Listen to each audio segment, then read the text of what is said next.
welcome, Waleuska. I'm so excited, one, that you were able to list spot. And we are live. Wait, I've got to turn me off. How do I do that? Welcome, Waleuska. I'm so excited, one, that you were able to. So apparently I do that frequently. There we go. All these changes, just when you get used to it, they change it on you and you got to figure it out all over again. So just to introduce you to everybody, this is Waleuska, and we have been friends for like a long time, like almost 15 years now. More. And we have, yeah, well, because I knew you when you were pregnant with Emma, is when I met you. Yeah. And we've seen each other go through incredible changes in our lives. And, yeah. And we're still here standing to talk about it. And it's been amazing seeing your growth and all the things that you've been transforming and putting out into the world. And it's exciting because I've seen your changes both personally and in business, because you've totally changed where you're going in life and what your focus has been. And as a result of what you created, and we'll talk a bit about, you know, your gratitude work, it quite literally saved me and helped me transform my life to be where I'm at. So, you know, we are forever connected. So tell everybody a little bit about you and about what I just kind of vaguely discussed in what it is that you're doing now. Thank you. Yes, as you said, Diva, we've known each other for a long time when my kids were little. And at that time I was in a whole different world. I did distance learning with my ex-husband, as that was our business. And then after that, I just stayed home to raise my kids. And I went through a period of discovery where I completely lost myself and I had no purpose in life. And I really wanted to find out whether I had a purpose or if my purpose in life was just being a mom and a wife. And, you know, that was a very present issue for me, my soul, not knowing what to do. And, you know, one thing led to another. I discovered that I did have some gifts to offer the world, but I didn't discover those gifts until I learned to embrace the grief that I was going through. I learned to really find the gift in my pain. And from that, I was able to birth a system of gratitude that I call FMTG, 5 Minutes to Gratefulness. And, you know, it was a system that I used for myself to get me out of the emotional hole that I was in for a very long time. I used the same system to cure an illness, chronic illness that I had. And when I transformed my life, I thought, you know what, there could be other people around the world who are going through a dark time and they don't see a light at the end of the tunnel and they stay depressed. What if I could share my story and tell them how I did it? Because that's the beautiful thing, that when we see a normal person, not a scientist, you know, not a movie star, but just like an everyday mom transforming, you know, her life, other people look at it and say, oh my God, if she can do it, I can do it. And so that's how I began to share the process that I had gone through to really transform my life from the inside out and to find my purpose out of my pain, which a lot of people shame their pain. They hide it, they bury it, they don't release it because they don't see anything positive that can come, right, from their tragic events. But my contention is quite the opposite. It is those moments when we are really down that we get to show who we are, you know, to the world and how we're going to get up and do something with it rather than just staying down and depressed. So yeah, so I created this system of gratitude, as you know, and then I've been teaching it to people all over the world, and they have been changing their lives through a very simple method that incorporates epigenetics, heart-brain coherence, transcendental meditation, and neuroplasticity, all combined in a very simple 5-minute technique that you do first thing in the morning upon waking.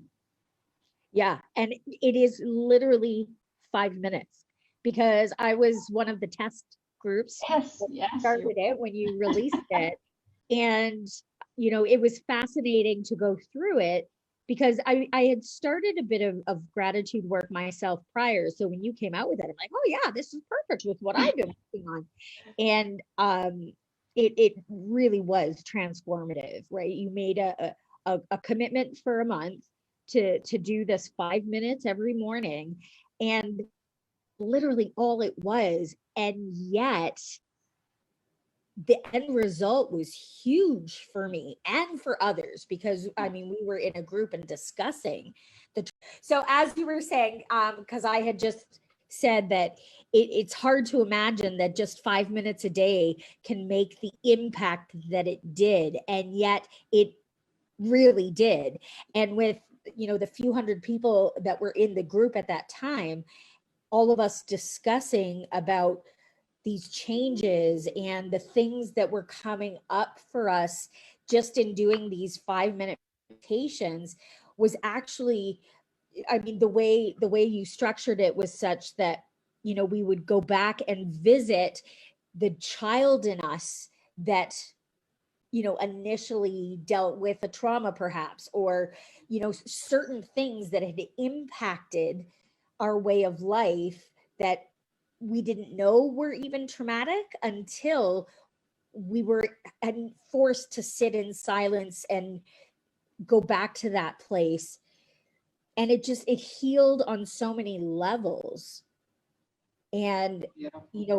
I was talking with people in the group, like you said, from all over the world, and we were sharing with each other, which I think is also something special about what you did and what you put out there, is that it connected people around the world in so many ways, because here we were experiencing this transformation together, and we could identify with each other because of the healing that was happening. And it was almost surreal, really. Yeah. And I think it was at that point we all knew you had something huge there. What I love about gratitude is that when you come in contact with people, sometimes people tend to identify more with their darkness. Yeah. Oh, so you went through a divorce. Oh, your husband cheated on you. Okay, I like you because I identify with you. Right. And what gratitude did in the course, and it still does, is that although we are all there battling something from our past, is that we're not identifying ourselves through our trauma, but Yes. through our light, right? Because we're all there under the umbrella of gratitude to heal whatever it is that needs healing. Yes, absolutely. So now you've created this business. The program is now a course that people can do. You've And a book now, also and a book. and a book, and you've released a few books actually. Yes. There's been a few coming from you, and so let me show the book. Yes, yeah. I have it right here. Available. The course originally was called the Gratitude Experiment, but the book is called the Gratitude Blueprint, and it's on Amazon. Awesome. And it has a built-in journal. So if someone didn't want to go through the online course and they just wanted to do it on their own, it's a step-by-step guide to change your life. Amazing. Well, I'm going to have to get my copy. Yes, your name is in it, in the dedications. Really? Yep. I dedicated it to all the original gratituders. Yeah, I can do that. I'm gonna cry. That's amazing. Oh, now I'm speechless. That almost never happens. That's amazing. Then yes, for sure, I will have to. I was going to anyway, because of course I'm a huge supporter of you and what you do. Yeah. So now you've got this business online. Mm-hmm. which, I mean, the world has changed since you and Jeffrey had your business. And that was an online learning, like an online school. I had an online, I began my career in online learning, then I left it. And then we both actually have returned separately to our core online learning. Yeah. Well, you did online learning before it was cool. 1993, the World Wide Web wasn't even a thing. Google didn't exist. Yeah, So exactly. We were pioneers. Yeah. Yeah. And I've thought of that often. I'm like, wow, that was even before like we all had our own laptops and things, because that was when I was in university. Were not even available to many people. And I remember we would go to universities and speak to the deans about taking their on-ground, MBA programs and put them completely online to attract an audience from all over the world, right? And they would look at us weird and would say, but why would someone need to study via a computer? Yeah. It's fascinating because it's kind of come full circle, because that's literally now what we are all doing. Mm-hmm. But now you're in this online business world too, which is very different than years ago, and how marketing looked years ago, because it's all about your presence online. Mm-hmm. And so we were talking a bit before we went live about doing live videos, which of course is such an amazing way to promote your business without it feeling like you're promoting your business, right? Because it gets people, it gets people seeing you, hearing you, seeing what your message is, seeing what you're about, hearing about your business. And so lives are super important, but I know so many don't do them because there's inherent fear behind hitting that button and going live and having to speak off the cuff in a live video that is transmitting out into the ether. Yeah. So tell us a bit about that for you. Yes. So I'm very self-conscious. I'm very confident in other areas of my life. But when it comes to video, I think I'm very afraid. Actually, no, I'm petrified of a live video. I have my YouTube channel, and as you know, I release a video every Monday and every other week on a Wednesday. And those are videos for me to give massive value to the world and to try to help people with tips, with lessons, with beautiful inspirational stories to help heal their own lives. But when it comes to actually doing a live like you're doing right now, I freeze and I feel inadequate, and I'm a perfectionist. And I used to think that being a perfectionist was a good thing. And I have realized that being a perfectionist is nothing more than a limiting belief that I have that I'm not. Back. We are back. We are on take 3 because for some reason the universe keeps bumping us out. And really, is it the universe or is it my web? We are on take Your audio. My internet provider. Crazy. Anyway, you were saying that you were petrified. I'm petrified, and more now that this life has stopped 3 times. I wouldn't know what to do. I almost feel like the universe is going, look, you're still here. Well, that's all that can go wrong. You survived. Yeah. Right? So I was saying I'm petrified because there is a huge part. I'm a perfectionist. And I used to believe all my life that being a perfectionist was a good thing, but it isn't. It's just a limiting belief that you're not good enough. And so I feel that, when I write my books, when I write my blogs, when I produce a YouTube video, even though that's a little bit scary, at least I have the time to edit them, right? To try to put myself in the best light. When you do a live, I'm raw. And I am not able to be vulnerable enough. that way. And so that's the next place for me to conquer. And I hope that you can shed some light as to how I can do that. Or take 4. Seriously. Oh my gosh. I've never had this happen before. Well, it's thundering. I don't know if that has something to do with it. Well, and it could be, yeah, because the weather isn't spectacular. And then, of course, here in Ontario, all the kids are online schooling right now. So literally, like the majority of households are all online. So maybe it's just kind of of all those things. Anyway, you were saying about being a perfectionist, about, you realizing that it's really a limiting belief that like I need to be perfect. I need to portray myself perfect. My books have to be perfect. My message has to be refined. And the truth is, we don't live in that perfect world. And even though I consciously, logically, I understand that, subconsciously, that's running the show. And it tells me that if I can't do it perfect, I'm not going to be good enough for my community, and people will judge me and people won't love me.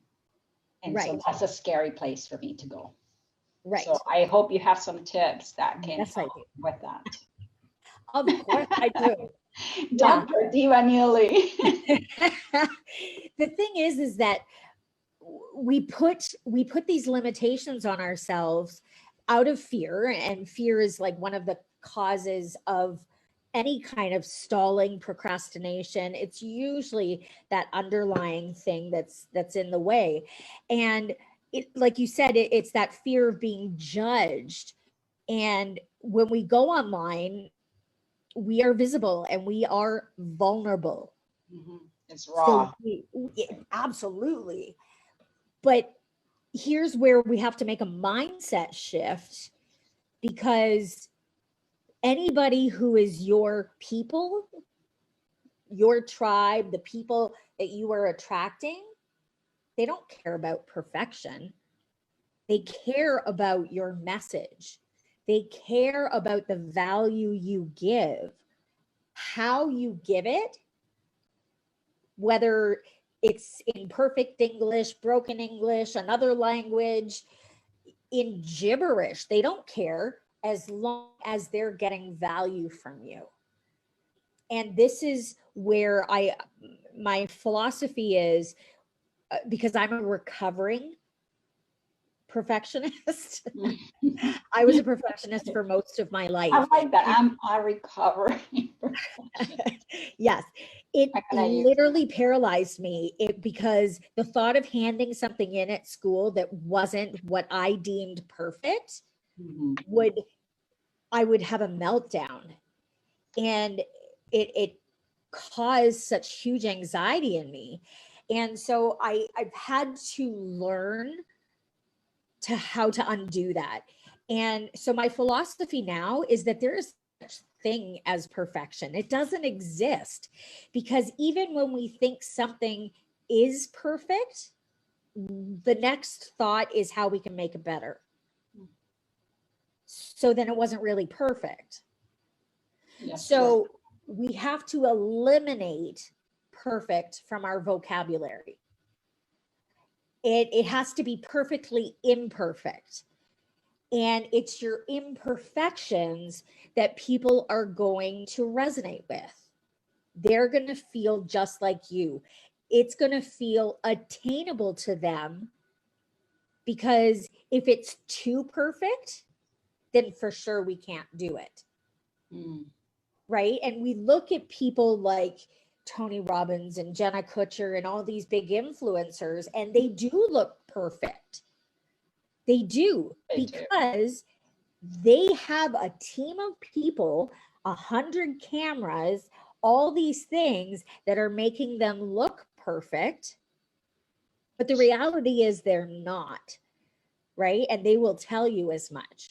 It's just how it's perceived to us. And that's where we make those mistakes, especially watching television, films, stuff like that.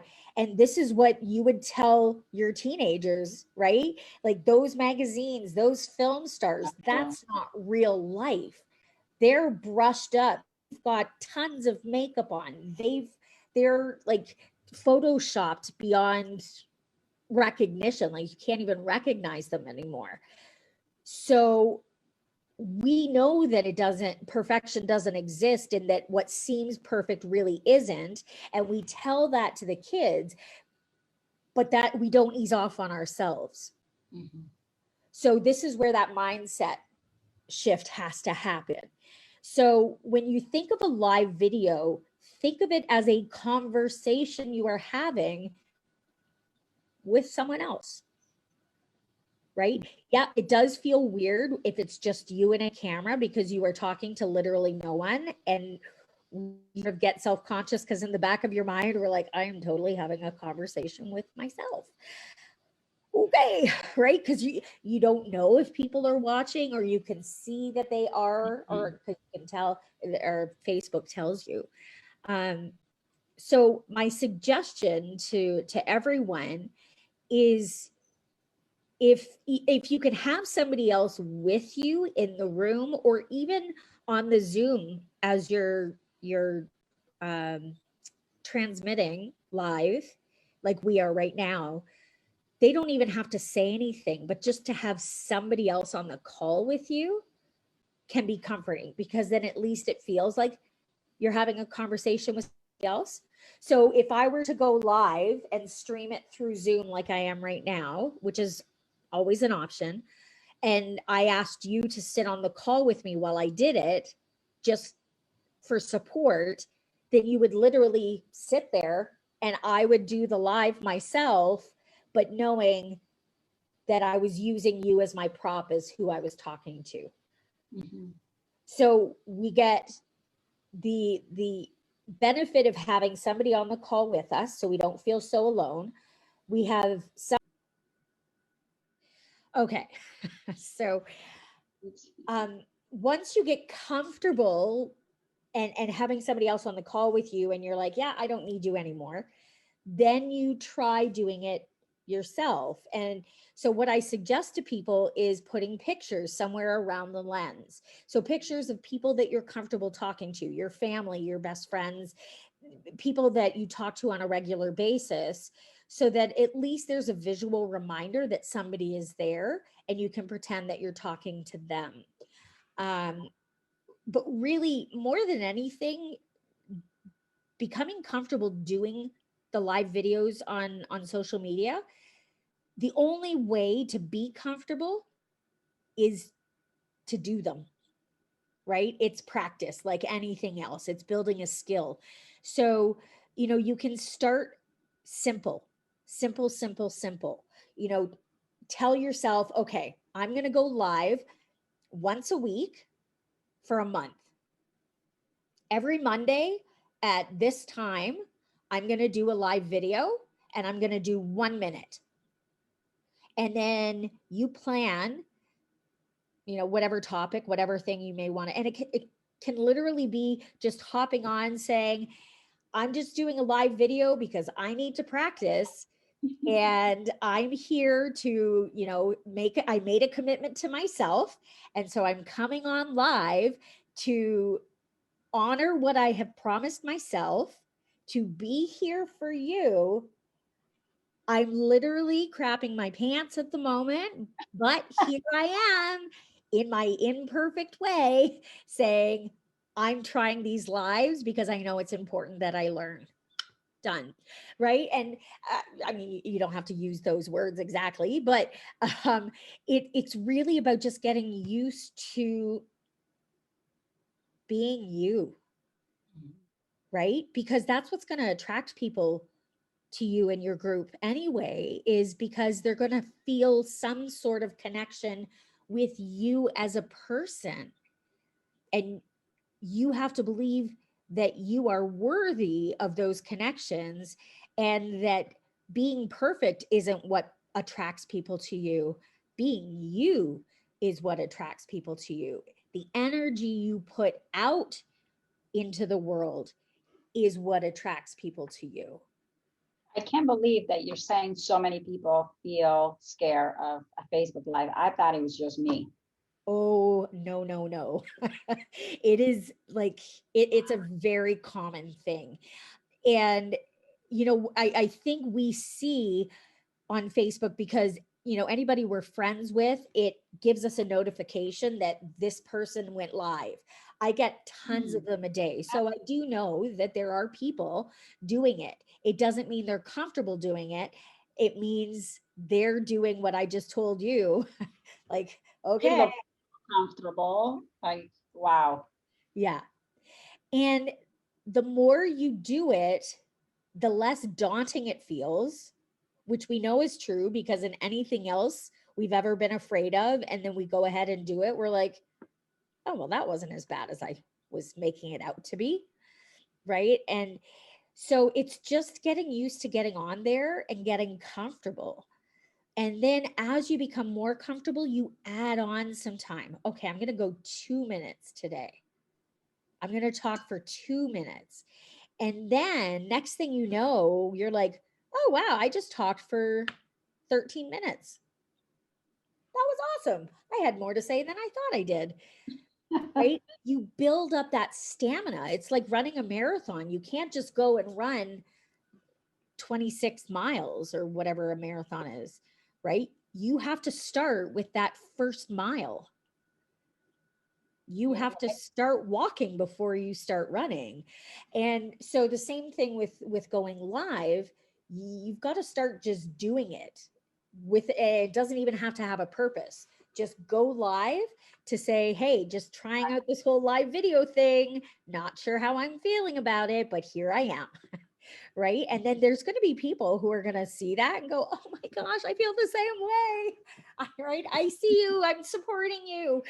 Because we all get that, oh, I've got to go live, and that nervousness, right? Just like we do speaking live in front of a large audience. Yeah, which is strange. If I have to speak in front of an audience, yeah, I have little butterflies and, a little stress, but it's a good stress and I do it. Yeah. Because the people are in front of me. But on the live, I think what holds me back is that I can't see the people. Yes. And this is where, like, that picture creating thing might be interesting. Right. Creating whatever you need to create that visual for yourself may be what tricks your mind into it, because doing a live video is exactly the same as speaking live in front of an audience, right? You just don't have the benefit of feeling their energy and hearing their response. Yes, and I thrive on energy. Yeah, exactly. Yeah, and I know exactly what you're talking about, because I mean, I've spent my life in front of audiences, and that's why I love doing it, right? Because there's an energy exchange in that. And doing a live video, you don't get that benefit. You have to create that energy But I different. think more than anything for me, it's the fear of not being accepted, or that someone would say, oh my God, like she's crazy. Like, why is she doing that? She's so bad at it. You see that not good enough. Yes. Come through in that scenario always. Right. So you have to remind yourself you are a kick-ass woman who has so many things that people need to hear, and that you're doing a disservice to everyone by not putting your message out there. Yeah. Right? I mean, I was thinking that I was putting my message out through, my YouTube videos, but yeah, I think the life would be nice to tackle. That's my next step of, facing the fear and doing it anyways. Yes, totally. Right. And taking imperfect action. And think of live videos like a commercial, right? We see them every time we turn on the TV, there's always commercials, right? And there's those commercials that get stuck in our head, or something stands out and we remember the phone number for that company, or we remember the visual that they've given us. So think of a live video the same way. you could say something in a live video that resonates with someone so much that they come back to find you again because they want to learn more from you. True. It is your I commercial. feel that sometimes on my, on my Facebook groups, I want to say something like, so I post it as an announcement. So maybe my baby steps could be that instead of posting it as an announcement, that I actually do a quick, Facebook Live, because it's short. It's just telling them something that I need everyone to know what's coming up or whatever, and start that way. I think I would be comfortable. That's perfect because live. Yes, that's perfect, because then you have a set goal. You know what it is that you're saying, because I know you've probably written it out and planned it out, and go on and do that. Right? It's simple. It's an announcement, but it's live. And then once that starts getting more comfortable, then you start taking those steps forward. I always say baby steps are still steps forward. It's not like somebody has to go, okay, I've got to do this Facebook Live thing and then go on and do 15 minutes right away. I think you just hit a really good point, that often in life, what paralyzes us from achieving our dreams is that we look at the mountain instead of looking at, the bottom of the mountain, and just look at where you are climbing to. I'm looking at the freaking top right now, so it feels so overwhelming for me. Right. That's exactly it. Right. And it's like anything we do. You can't look at the big picture. You can visualize what that big picture is going to look like eventually, but to take action, you have to look at what's right in front of us first. So those little baby steps. And then what I always recommend is to go live with somebody else. So like, when we're live on these things in my group, then it's a way, like when we were recording it before, you were live in that video. You were doing a live. That one, that has no fear impact on me, because I've done so many Zooms, so that doesn't affect me at all. It would be more of learning how to make sure that it goes live, because I've tried it before and the technology never worked for me. So I kind of gave up and just did it like what we're doing right now, record it on Zoom and then load it to the group. Yeah. And I mean, you don't always have to go through Zoom. You can do it directly in the Facebook group as well. But then you can't be with someone, right? If you're doing it. Although I think you can, now that I think about it. I think you can now. I think Facebook has made it such. I'd have to look again. But my point is that when we were recording live, you were doing it and doing it well, and you were eloquent, and you speak well, and you transmit well. Like there's nothing different about you and I being live together versus you being live by yourself. So if you were able to, we were live before and we were doing it just like you would do it if it was you running it. And so you have to let your brain go, no, you can't tell me I can't do it. I just did it. Yeah. Right? Because you are great at expressing yourself and, saying things that really make an impact. I know, I've known you for 15 years. So I've seen and heard things that you say on a regular basis. You do have amazing things to share with people. So doing it in a format that's live, think of it as being the biggest potential audience ever. Right? Because it has that ability to reach anyone and everyone who's on the internet.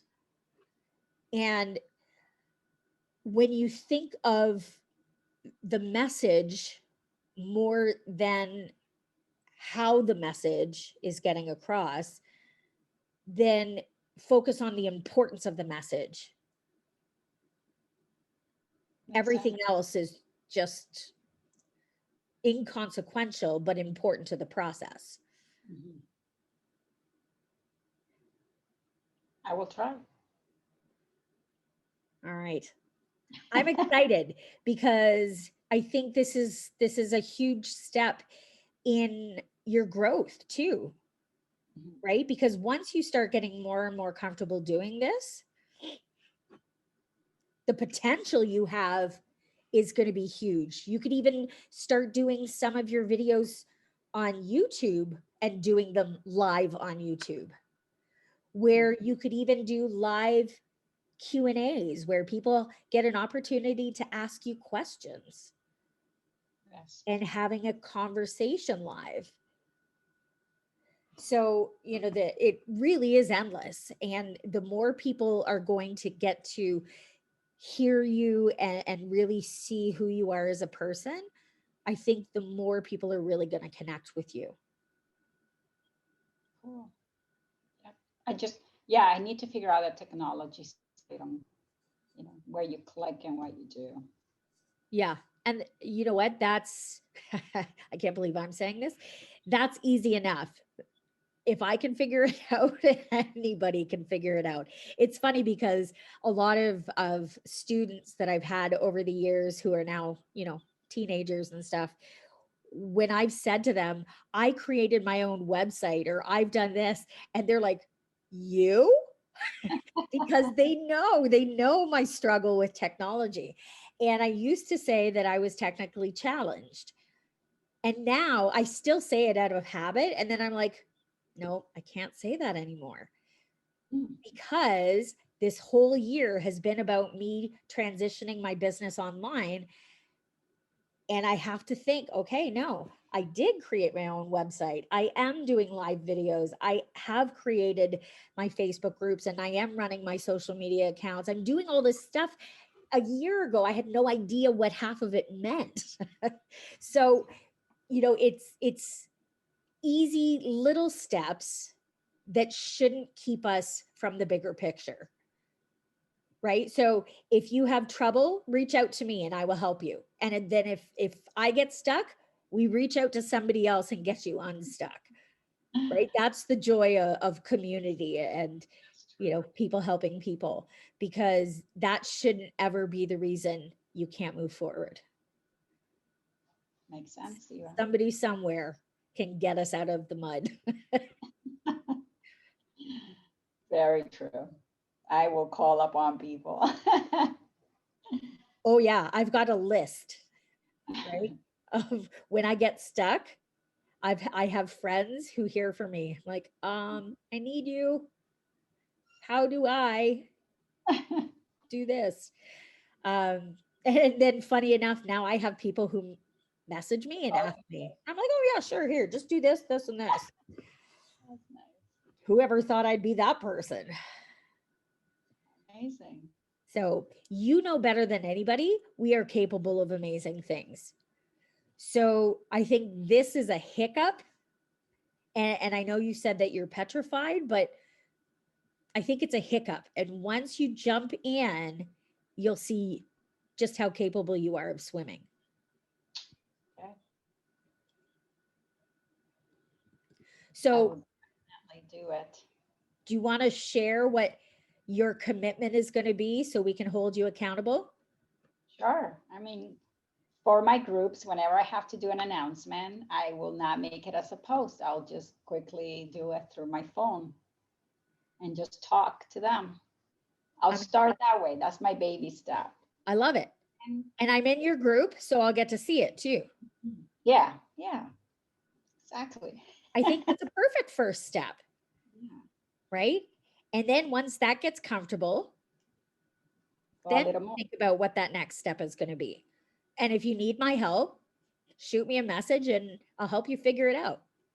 Sounds great. Right? It's scaffolding. It's taking little bit by little bit and building it versus, like you said, trying to leap and get to the top of the mountain.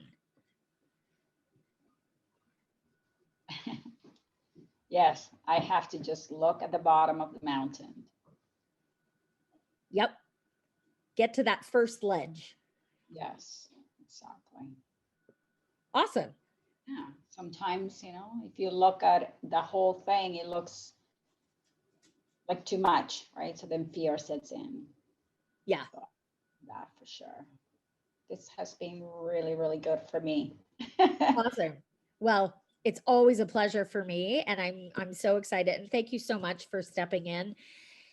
That was a huge help when, unexpectedly a cancellation. So, I believe everything happens for a reason. And, this happened at a time when you needed to hear this possibility, and that the world is full of infinite possibilities, and that the universe intended you to hear this now, and it helped me in the process. I think so.